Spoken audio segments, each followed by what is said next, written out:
Hi friends, welcome to cine family to TV serial actor Niranjan.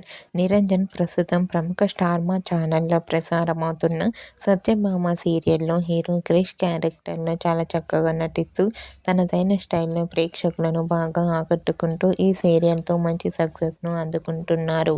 Krish ఈ సీరియల్కి సంబంధించిన ప్రతి latest అప్డేట్స్ని ఎప్పటికప్పుడు తన ఇన్స్టాలో షేర్ చేస్తూ ఉంటారు. అయితే రీసెంట్గా Satyabhama serial hero Krish shooting gap latest ఫొటోస్ను షేర్ చేశారు. ఆ ఫొటోస్లో క్రిష్ చాలా సరదాగా హ్యాపీగా షూటింగ్లో ఎంజాయ్ చేస్తూ కనిపించారు. ఆ ఫొటోస్ చూసిన వారంతా your acting is super Krish garu and handsome and stylish hero అంటూ కామెంట్ చేస్తున్నారు. మీకు కూడా Satyabhama serial hero Niranjan shooting location and real life latest photos మీకు నచ్చినట్లయితే మీ అభిప్రాయాన్ని మీ కామెంట్ రూపంలో తెలియజేస్తూ లైక్ చేయండి, షేర్ చేయండి. మరిన్ని ఇంట్రెస్టింగ్ అండ్ లేటెస్ట్ అప్డేట్స్ కోసం మా సినీ ఫ్యామిలీ 2 ఛానల్ని సబ్స్క్రైబ్ చేసుకోండి.